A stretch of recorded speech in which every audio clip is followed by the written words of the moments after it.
Okay, so Richard has been talking to us in detail about what he calls the first half of life.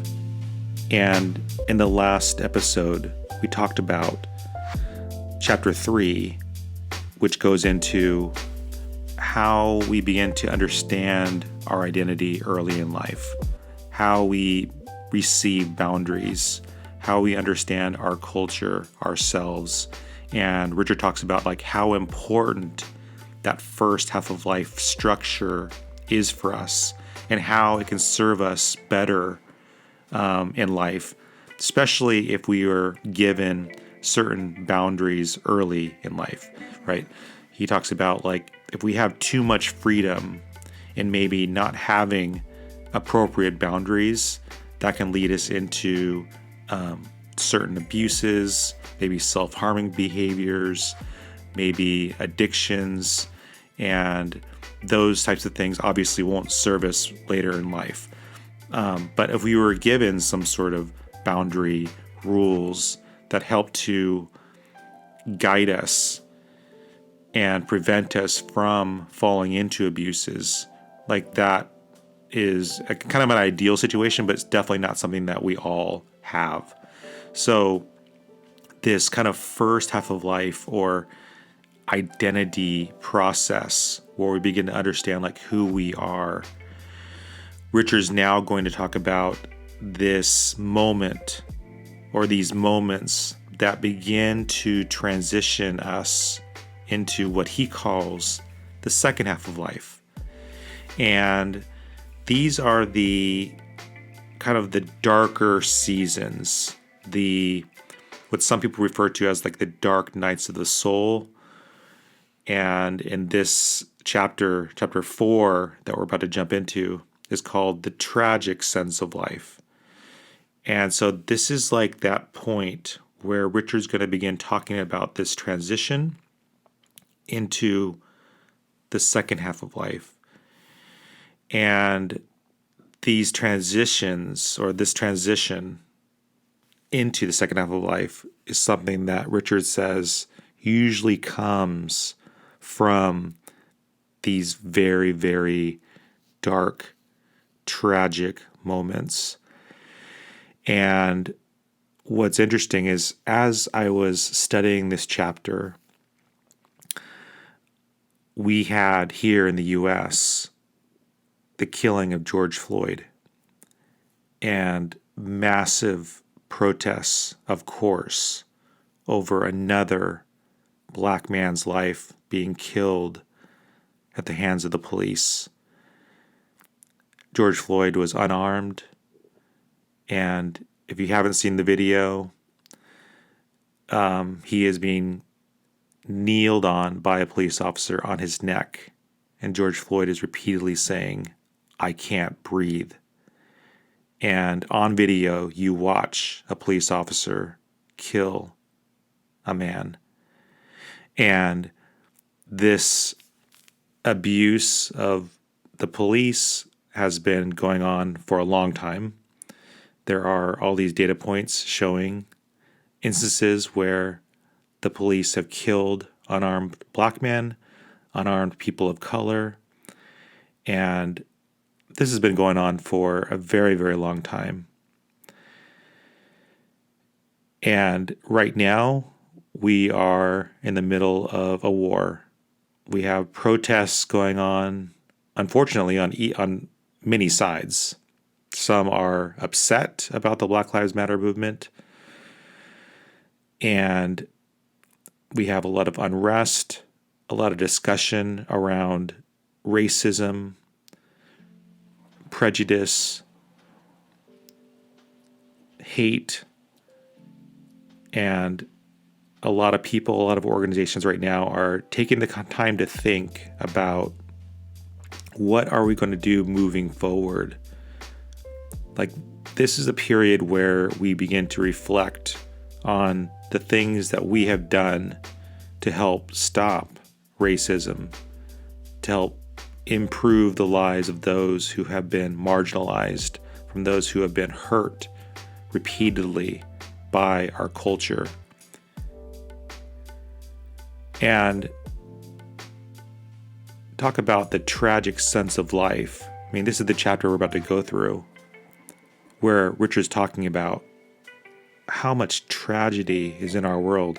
And for some of us, maybe we don't even have a really solid understanding of it because we've lived in such a privileged lifestyle. We've had a privileged environment. And so for some of us, and I include myself here, the tragic sense of life sometimes seems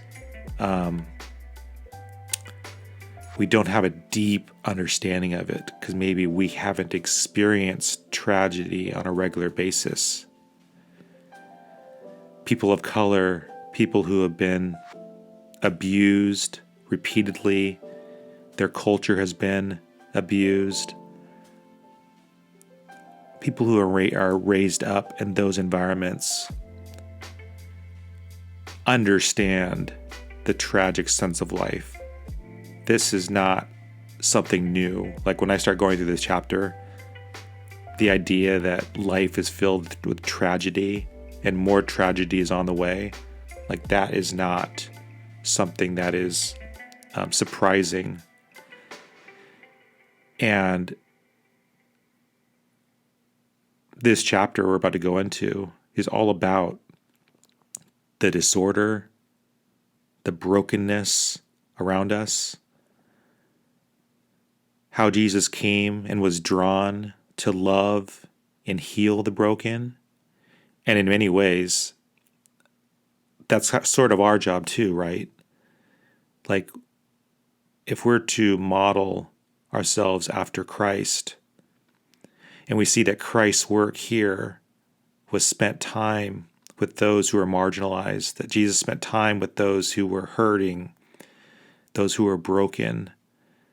Like Jesus didn't spend time in a synagogue just teaching. Jesus was out spending time with those who were hurting, spending time with those who the religious leaders thought were different and were shocked that Jesus would spend so much time with these outsiders. Jesus spent time with those who were hurting. And if Jesus is our model, like what is our call to action, especially during these times of the Black Lives Matter movement? Like what can we do to help? What can we do to prevent racism? And I'll tell you that I've been doing a lot of thinking about, man, I'm not educated on the issues. I have my work cut out for me. And not only that, but when I started to see and really think about what was going on and the Black Lives Matter movement after George Floyd died, all the discussions, I was getting bitter and angry at police brutality, angry at the racism. And I was also getting very depressed because I felt powerless. And when you feel powerless, that can lead to depression and sadness and anxiety. And I'm also realizing that my sadness over this issue is nothing compared to somebody who is Black, somebody who has been marginalized. So my experience is way, way different. I'm not even pretending to have a deep understanding because I can't. But I do understand pain, and I do understand injustice.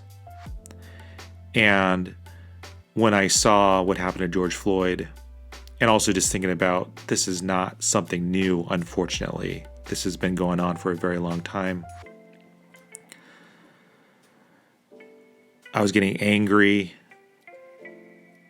I understand all the protesting. I was going online, sharing my own thoughts on everything. And like, what can I do to get involved? What can I do to help improve this situation? How can I be involved in the healing process? At first, I was just feeling powerless.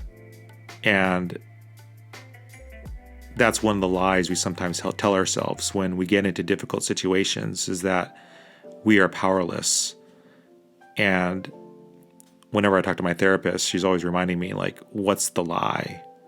What's the lie you're telling yourself?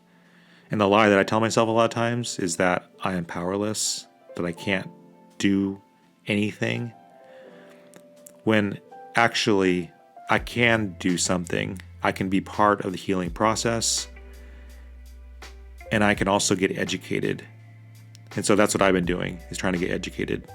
Okay, so now we're going to jump into chapter 4 of Falling Upward, called The Tragic Sense of Life. And this chapter is broken down really into 2 sections.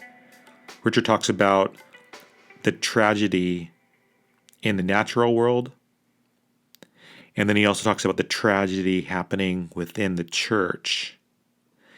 And the last section of the chapter is around how spiritual growth, how a deeper love, a deeper understanding, a deeper empathy can emerge from these tragedies. And that's kind of like how this chapter is kind of broken down. So let's jump in.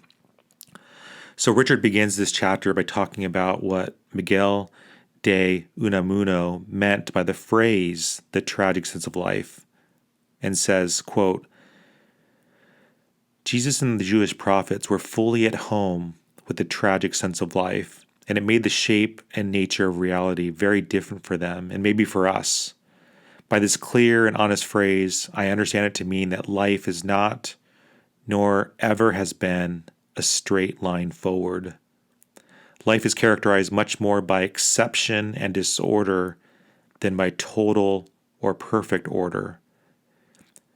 Life, as biblical tradition makes clear, is both loss and renewal, death and resurrection, chaos and healing at the same time.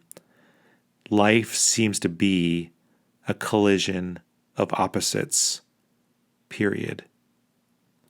It's interesting that we read these stories in the Bible of pain, loss, war, depression,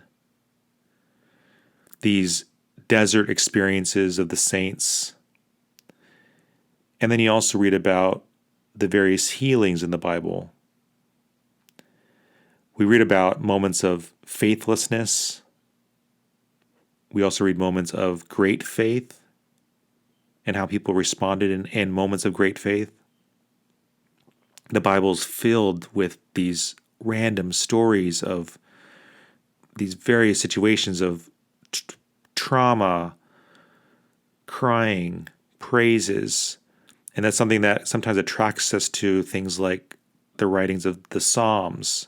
I can't help but think about, like, the Psalms can be very, very comforting for us sometimes, because David sometimes verbalizes the pain, the brokenness, the feeling of being abandoned by God.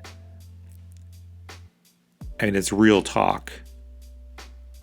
And the Bible is filled with stories about people and how they responded. And sometimes people responded in faithful ways, but a lot of times you have these situations where people are responding to pain and agony, similar to Christ, where remember that Christ, when he was on the cross, towards the end, before he died, a pivotal moment where Christ could have cried out a psalm, cried out his trust in the Father, but instead, Christ says, my God, why have you forsaken me?" And at that moment, some would say that was the moment where the Father separated from the Son. And depending on how you interpret it, one thing for sure, Christ was feeling abandoned. And that moment, we know what Christ felt, because any of us who have gone through a tragic, painful period knows exactly what Christ meant there. And David, if you read the Psalms, has entire Psalms dedicated to that subject of feeling forsaken and forgotten by God. And during these tragic moments, this is where we are so broken down. And for those who have had any sort of faith in God, sometimes that can disappear. And that's definitely been the case for me. When I've had some of these more traumatic moments, these moments where I feel utterly abandoned by God, betrayed, I'm wondering, where was God when this happened? You think about what happened to George Floyd and all the other instances of injustice that have happened. Where was God? We cry. We don't understand the pain that we witness. And some people will say that part of the reason there's pain is because God has given people free will.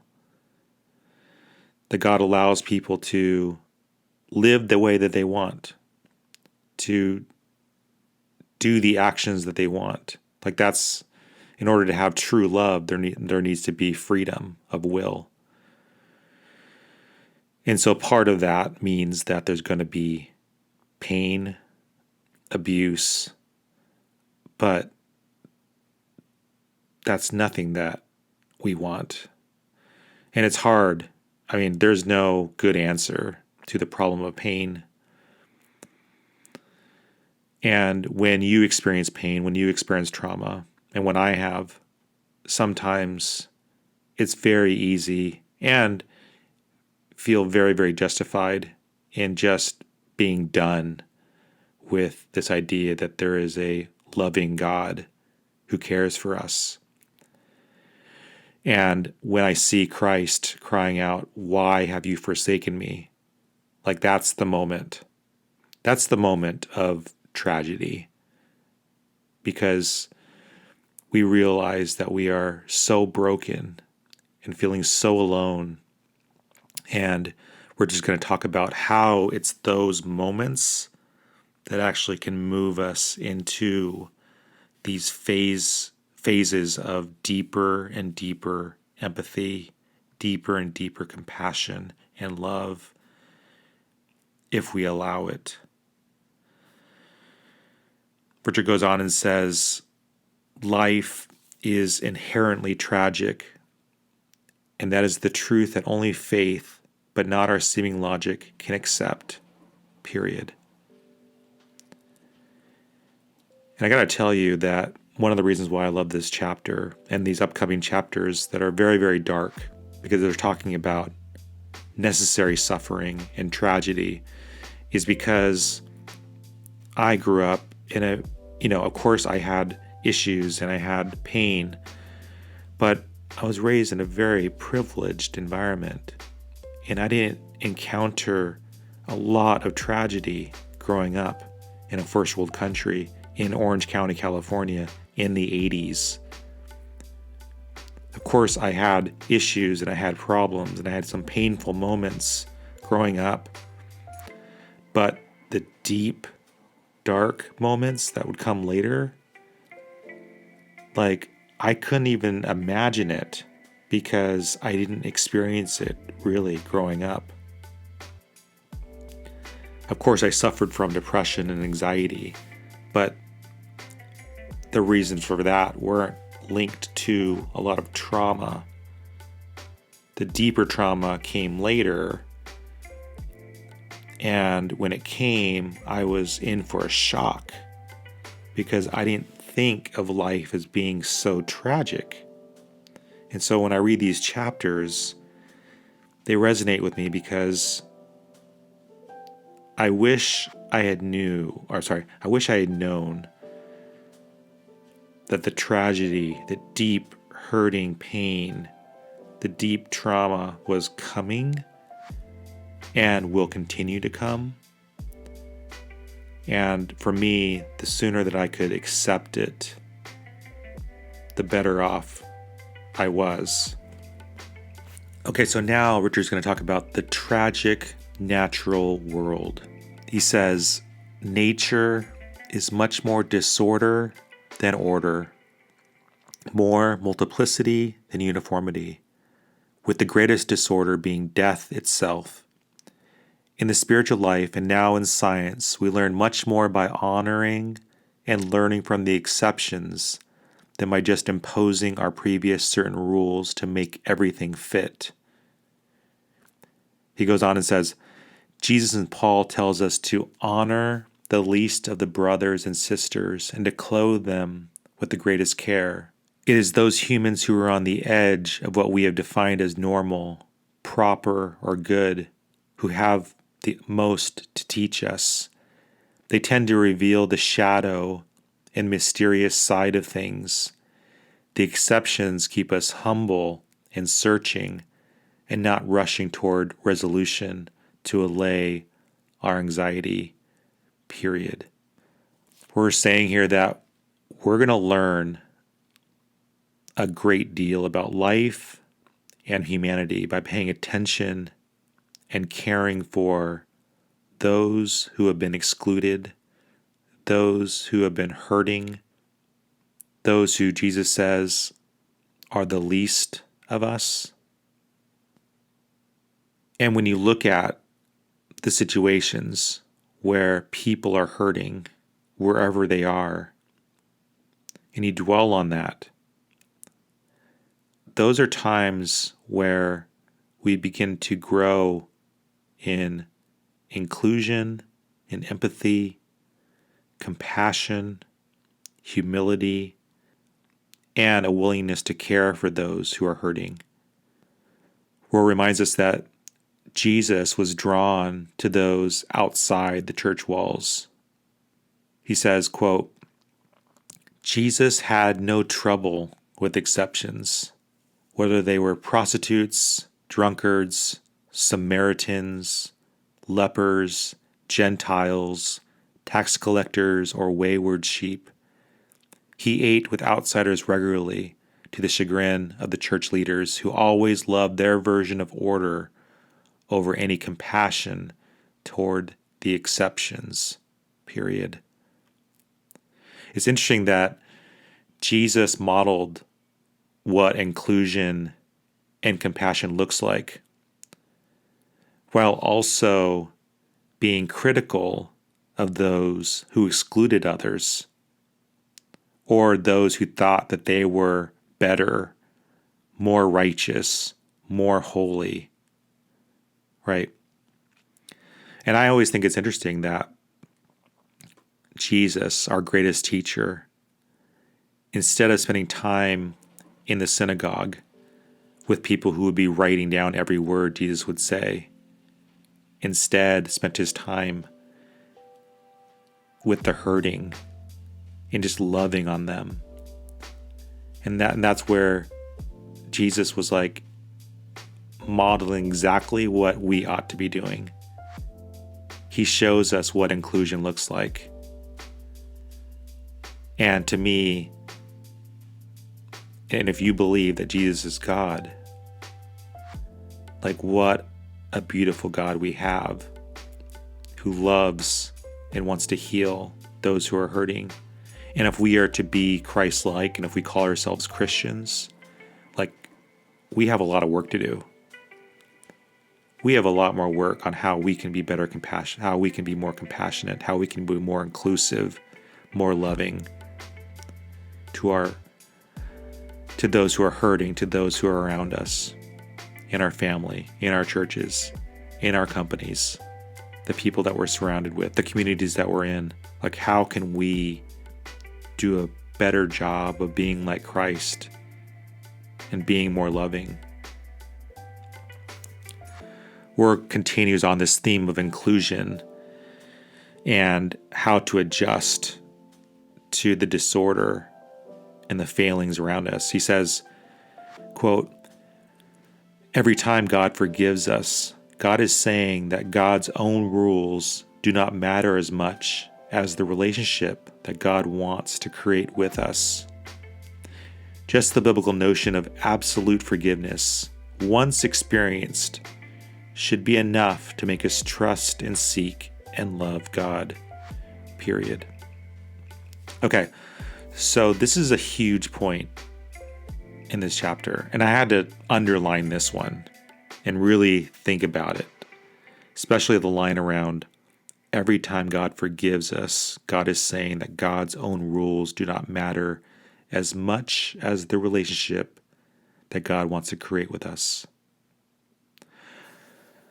Rohr is reminding us here that the inclusive behavior of Christ is magnified in the way that God includes and forgives us.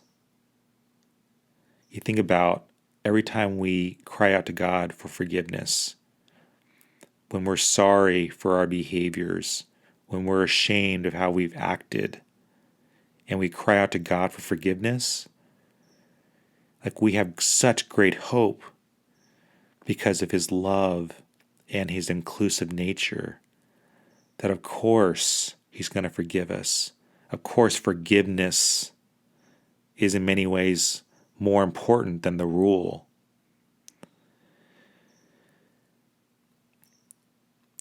Think about how this concept of inclusion connects each of us to God, especially when we're ashamed and we seek God's forgiveness. Like we run and love that inclusive, loving, forgiving nature of God. And in those moments, I think God is hoping that we realize what's happening and that our hearts can open up to be more inclusive, more compassionate towards others. Now, it's not always easy. In fact, it's sometimes extremely difficult or even too painful to forgive those who have hurt us, who have abused us, who have caused us trauma. Those are the very, very difficult moments that might take some time, or maybe for some of us, we can never bring ourselves to forgive that person. And we can be totally justified in that, right? I think the model of Christ and His forgiving, inclusive nature is a model for us to try to move to try to bring healing to ourselves, to kind of let things go. It's hard. And if you've ever been hurt or traumatized by somebody, like this idea of what I'm saying may sound crazy. I totally get it. Richard's saying here that as we begin to move into what he calls this second half of life, part of it means that we are moving into this stage of forgiveness, this stage of compassion and empathy towards ourselves and towards others. And it's this process where we begin to let go and forgive those who have hurt us. Certainly not easy. Rohr goes on and says that the gospel was able to accept that life is tragic, but then graciously added that we can survive and will even grow from this tragedy. This is the great turnaround. It all depends on whether we are willing to see it as up, or as Jung put it, that where you stumble and fall, there you find pure gold. Lady Julian put it even more poetically, saying, "First there is the fall, and then we recover from the fall. Both are the mercy of God." Period. Okay, so again, this is one of those passages I had to underline and star and even put question marks because there's so much strong language here, especially the line from Lady Julian, "First there is the fall, and then we recover from the fall. Both are the mercy of God." That statement about both being the mercy of God is the one that I had to add a question mark on. It's very difficult for me to embrace this idea that the tragedy is also part of the grace. This idea that we grow more spiritually by falling than by doing it right. I wrote down these questions after reading that. How do we become better people from our mistakes? How does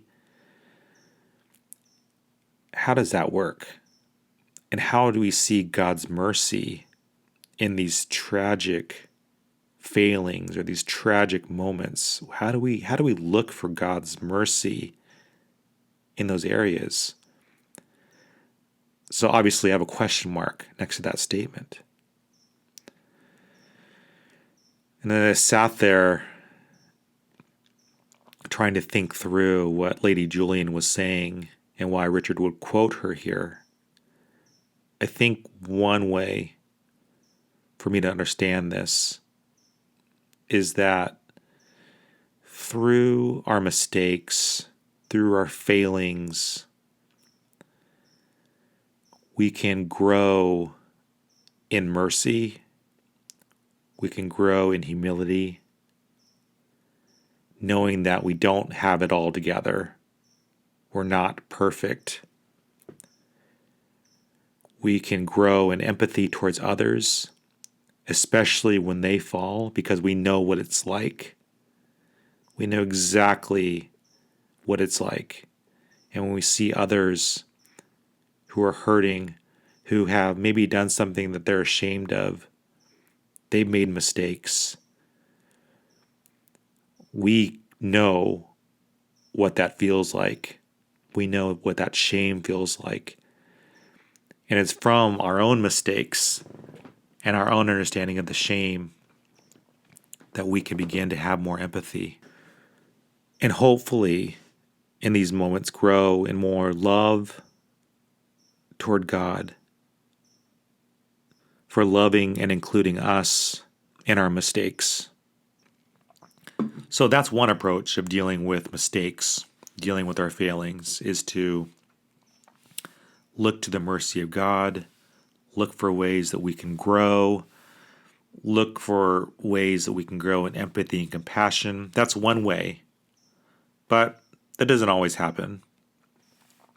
Sometimes when we receive these painful moments, we can put them away, not want to think about them, right? We can become maybe even more judgmental towards others because we're so ashamed of our own pain, our own mistakes, and we don't want to think about them. So instead, we cast our eye and judgment on others, or look at other people's mistakes that are maybe different from ours and be very critical of them, especially if we don't have that same mistake. It's so easy to be judgmental of others because we don't understand why certain people are making certain mistakes. And we don't take a close look at our own. Instead, we sometimes will put them away and don't want to think about it. I think that somehow we are holier than thou, right? And I've certainly responded like that. This is when our pride, our ego takes the reins, and this is when we become much like the Pharisees in the Bible, seeking to exclude, seeking to feel holier because we don't practice certain sins or don't do certain things that culture says are shameful. It's easy to point the finger. And sometimes the religious system or the church or the organization that we're part of can encourage this judgmental, exclusive, legalistic response to those who don't act like us, who don't follow our rules, right? So, and depending on the culture that we're in, the church that we're in, we can become very exclusive. Sometimes the rules handed to us aren't helpful at all if they haven't led us to be more compassionate, more loving. Richard goes on and says, the genius of biblical revelation is that it refuses to deny the dark side of things, but forgives failure and integrates failing to achieve its only promised wholeness, which is much of the point of this whole book. Period. And that sums up the gospel message and why the Judeo-Christian tradition appeals to many of us. This idea of taking the tragedy, taking the brokenness, the bruisings, and coming and understanding healing and redemption from those moments. And also, for me, remembering that Jesus, that God, has loved us this whole time. Rohr goes on and says, Jesus is never upset at sinners. He is only upset with people who do not think they are sinners. I'm now convinced that Jesus' ability to find a higher order inside constant disorder is the very heart of his message, and why true gospel, as rare as it might be, still heals and renews all that he touches. And I don't know about you, if you grew up in a Christian tradition, but this idea that God loves us and takes the broken and brings healing, that takes loss and helps us recover, that is going to be taking this broken world and making all things new. And then even in his example of dying on the cross and resurrecting, showing us this pattern of death in life and how much growth can happen from these seasons of brokenness.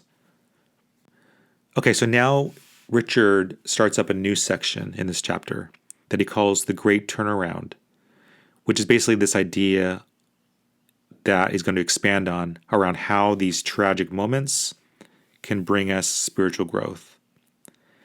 And he's going to first talk about how organized religion, how the church has unfortunately had a history of excluding and traumatizing others. Richard says, much of organized religion, however, tends to be peopled by folks who have a mania for some ideal order, which is never true, so they are seldom happy or content, period. When I read that, I was thinking about how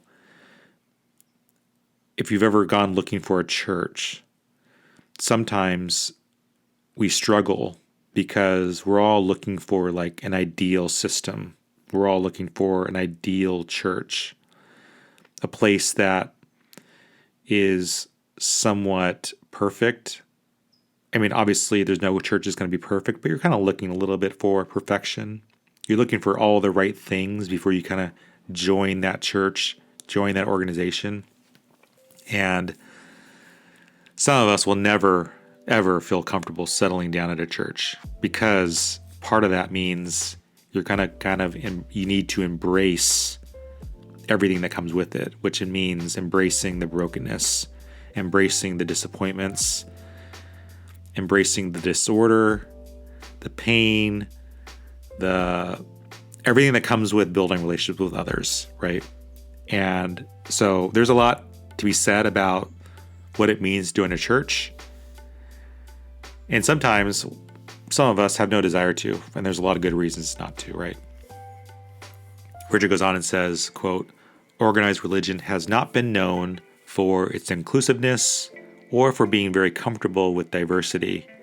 Yet pluriformity, multiplicity, and diversity is the only world there is. It is rather amazing that we can miss, deny, or ignore what is in plain sight everywhere. Period." I love that Richard is super critical of the church.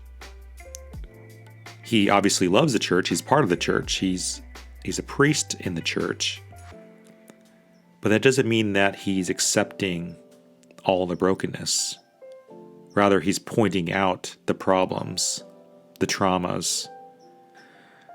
Okay, so now Richard's now going to shift a little bit and talk a little bit about how spiritual growth comes from understanding our failures more than by following the rules.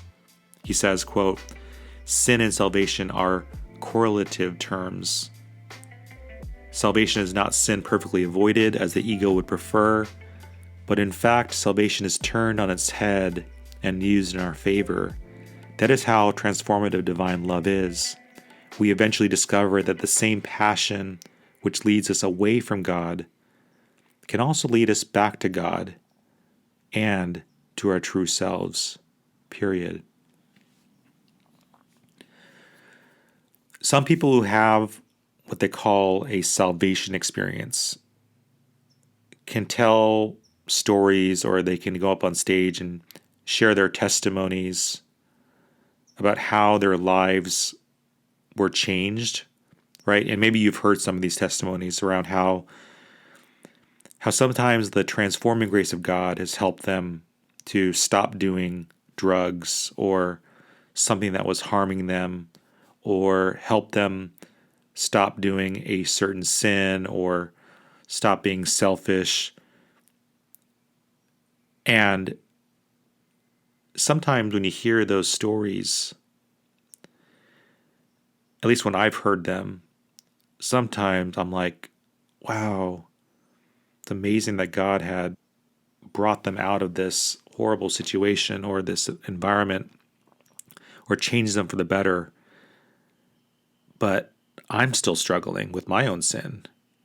Like, I'm still seeing pride, selfishness, and other sins in my own life. And I don't understand how this person who's like brand new to the faith, right, already has kind of conquered that sin, or whatever phrase you want to use. And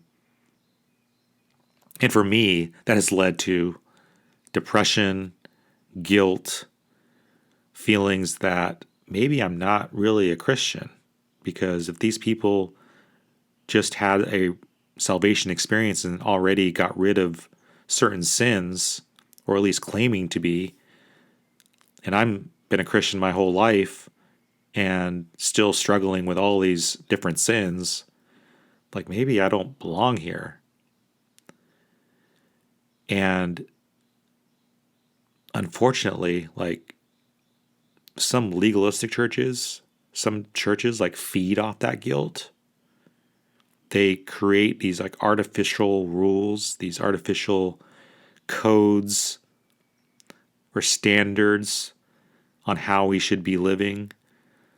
And that can increase more feelings of guilt and lack of spiritual progress.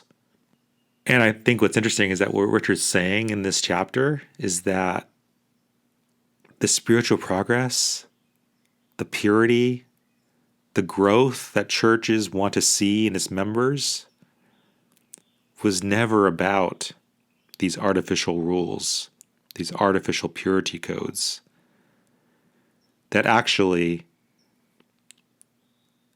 spiritual growth and progress, the way we really see it in life, is about how God uses these broken experiences, these sins, to constantly teach us, constantly remind us that despite our brokenness, that we are loved, and that love gets bigger and bigger every time we sin. Every time we feel broken, every time we feel ashamed, and we keep running back to God, for those of us who are Christians, like the love of God each time should be getting bigger. It should be getting bigger and bigger and bigger, because we realize, wow, every single time I sin, like God loves and forgives me. And that conception of a bigger and bigger love each time, like if we can get that, if we can like grasp it, how much more should we be loving others? Like knowing that our God just keeps loving us more and more, and just revealing more and more of his love. Like that should change us.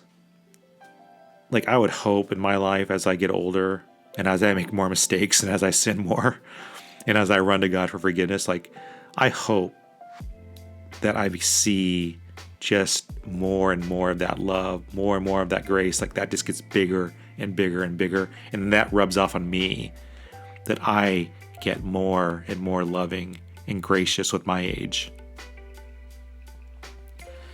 Now, obviously, this isn't an excuse to sin more, right? Like Paul says, we shouldn't be sinning more that grace may abound. That's not the idea here, that, if we want to grow spiritually, just sin more, right? That's not at all, obviously, what Richard's saying, and not what the Bible says.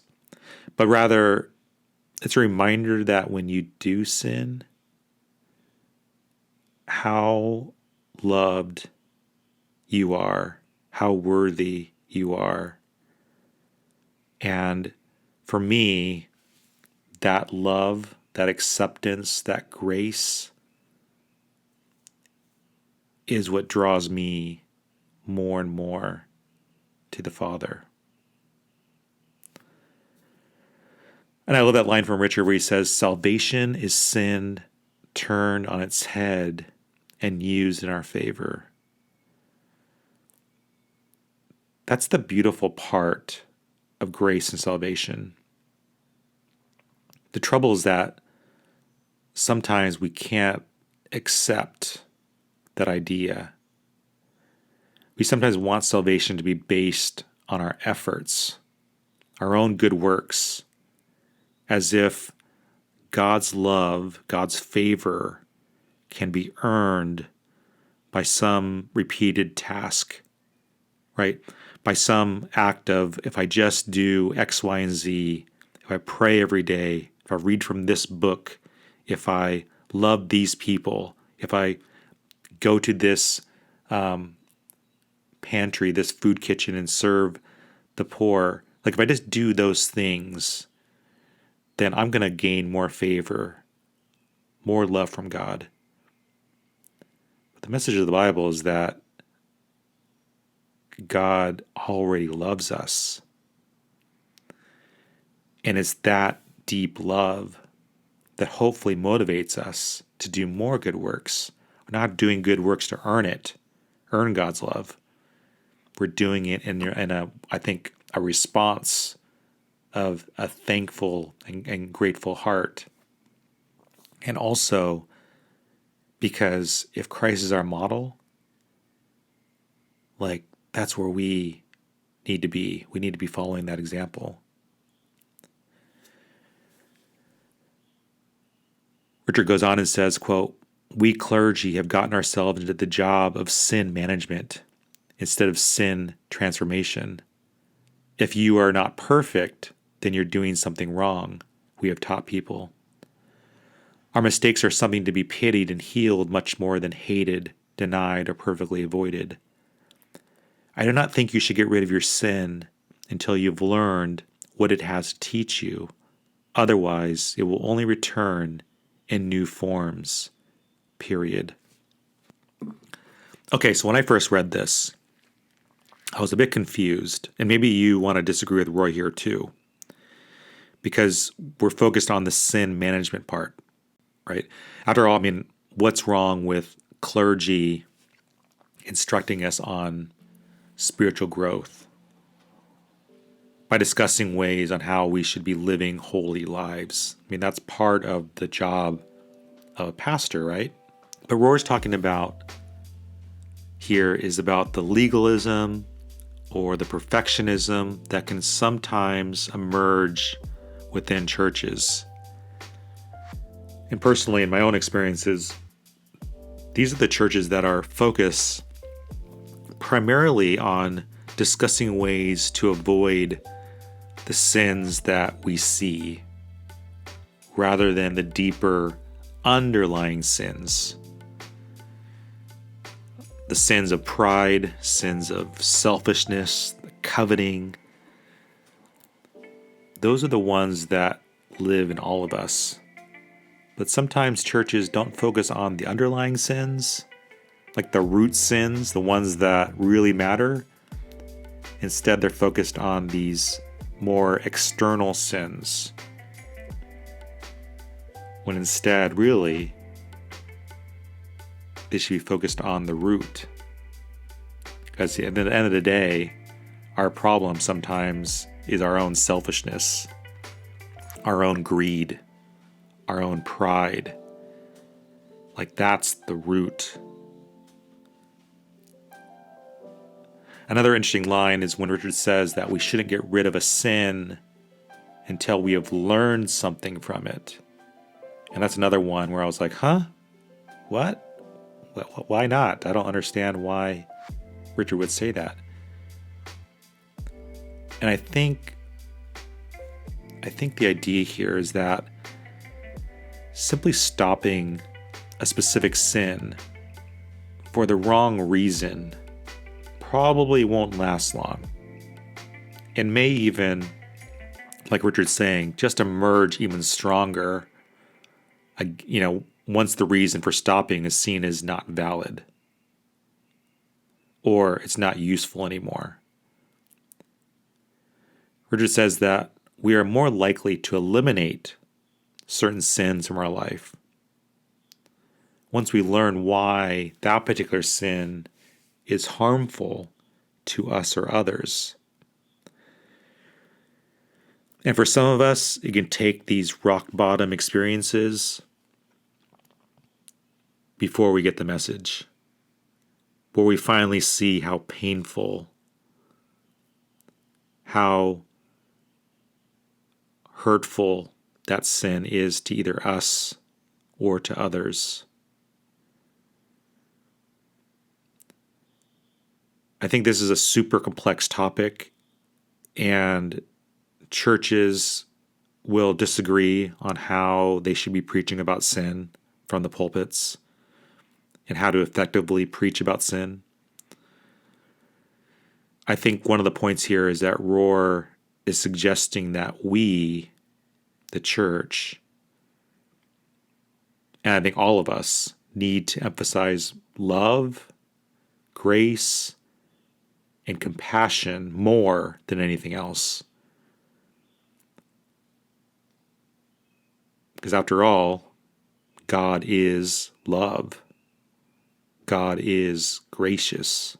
God is compassionate. The very idea that we call and say that God is love, what is that? If we really believe that,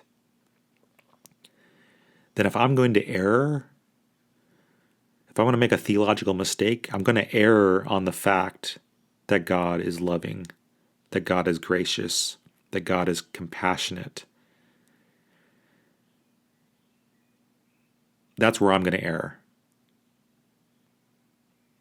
And I think that when churches are preaching from the pulpit around sin, and how to live holy lives. That teaching needs to be born out of empathy and love and compassion, not some artificial rules that tell us how we can earn salvation by doing X, Y, and Z. We have to be constantly reminded about the gospel, about God's love. And I think it's going to be that idea of God's deep, compassionate, gracious love for us that will help us to grow into people who want to love God. And part of that means that we're going to stop doing certain sins, or trying to at least. And I know I'm probably saying this wrong, but I hope you understand where I'm coming from here.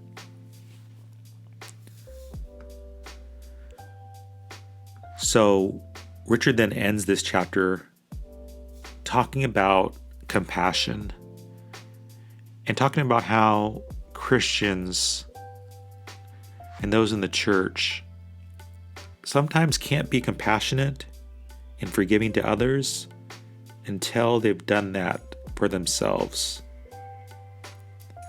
That forgiveness is the key to all of this.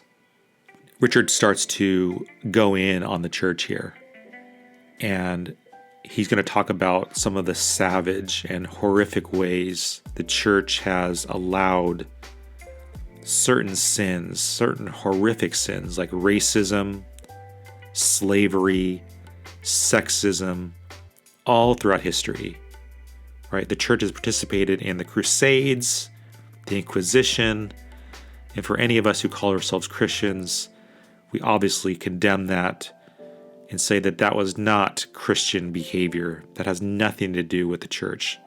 Unfortunately, the church was involved.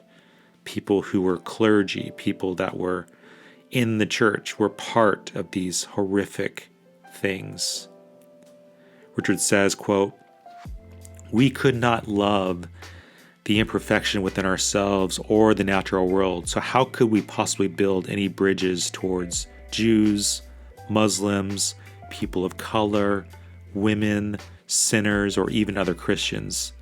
None of them fit into the order we had pre-decided on. We had to kill, force, imprison, torture, and enslave as we pursued colonization of the rest of the world, along with the planet itself. We did not carry the cross, the tragic sense of life, but we became expert instead at imposing tragedies on others. Period." That's one of those passages to sit on. This is something that I almost think I need to read on a regular basis to remind myself of the privilege the church had and the pain that it caused others. And we need to be aware, especially those who call themselves Christians. We need to be aware and remind ourselves of the pain the church has caused. And when people don't want to join the church, like, we should have absolute empathy, absolute understanding. I totally understand why someone wouldn't want to join a church. You think about the racism, you think about the slavery issues from the past, or you think about even now some of the horrific things churches are saying from the pulpits about other communities.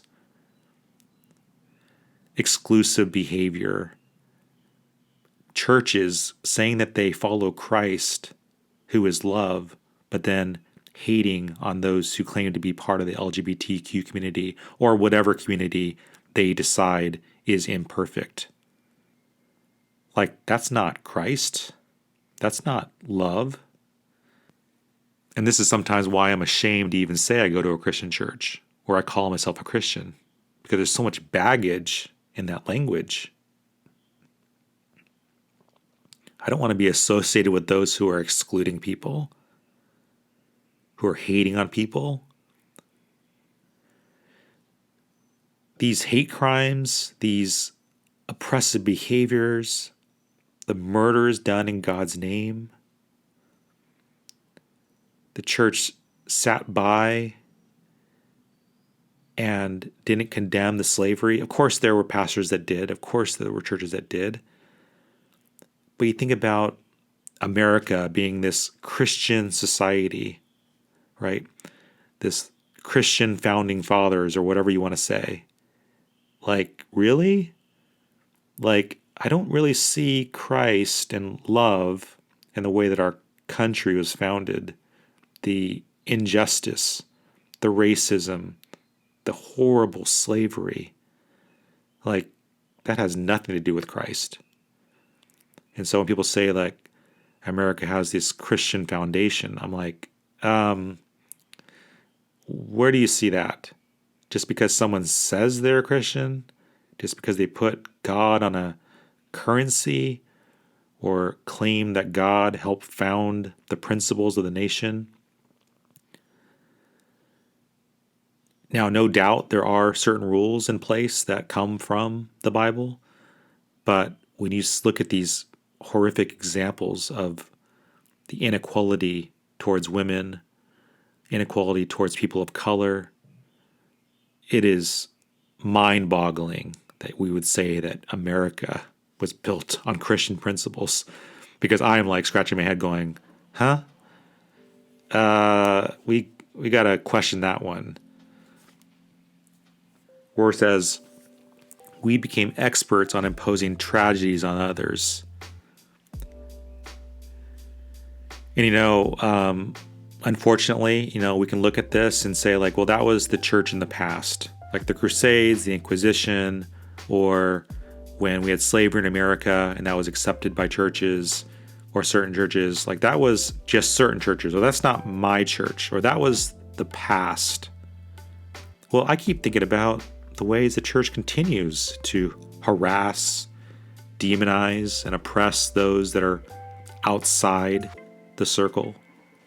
If you don't come to our church, if you're not part of our thinking, then you're not part of the salvation experience. Unfortunately, there's a lot of churches that are out there that are not inclusive, that don't teach about Christ's love. And they forget that Christ came to love. And they also forget that Christ came to criticize the self-righteous. That Christ came and criticized those who were the Pharisees, the holier-than-thou types.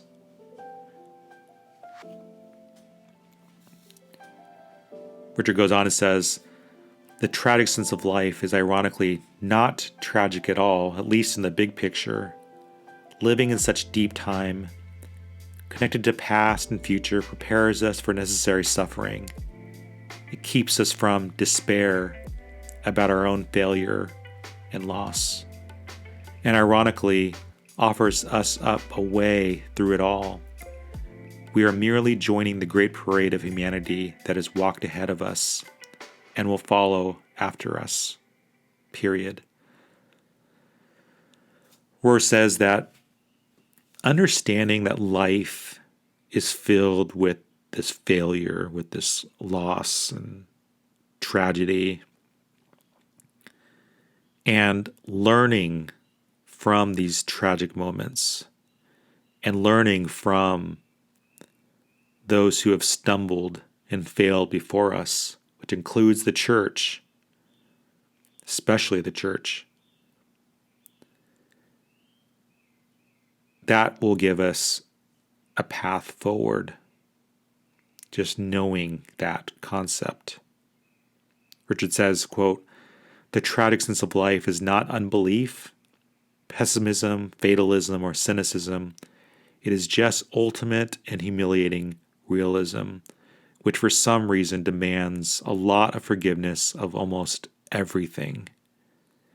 Faith is simply to trust the real and to trust that God is found within it, even before we change it. This is perhaps our major stumbling stone, the price we must pay to keep the human heart from closing down, and to keep the soul open for something more. Period. That's another one of those paragraphs that I've had to underline and I'll have to continue to think about for a long time. The part that I'm taking away from it right now is that forgiveness is key here. That part of our own growth spiritually in dealing with these tragic moments and our own failings is that part of moving away and out of it is first having compassion and forgiveness for ourselves. And that should help to move us to be more compassionate, more forgiving towards those who have hurt us. And forgiveness is, I guess, the key to keeping our hearts and our souls open for further growth. Like that's a huge part. The forgiveness, the empathy, the compassion, like it's got to come. We have to have it for ourselves, especially when we start to focus in on our own problems, our own sin. And once we can begin to feel that love, that compassion from God, like, man, that should just empower us to be forgiving and loving to others. I mean, that's our mission. That's the gospel. How do we love others? So that concludes chapter 4. A lot of heavy paragraphs, a lot of beautiful concepts, a lot of hard concepts, things that I'm still wrestling with. But next chapter is called Stumbling Over the Stumbling Stone, where Richard's going to talk about those moments when we hit the rock, when we hit the event, when we hit the trauma that brings us into the difficult seasons. Richard's just been talking about in this chapter about how tragedy is coming, that we need to be aware of that. The next chapter, Richard's going to talk about what do we do when we hit those moments, when we stumble, when we fall. How should we respond? How do we begin the process of rising up from those tragic moments? So that's next time as we touch on chapter 5. Thank you so much for listening. Take care.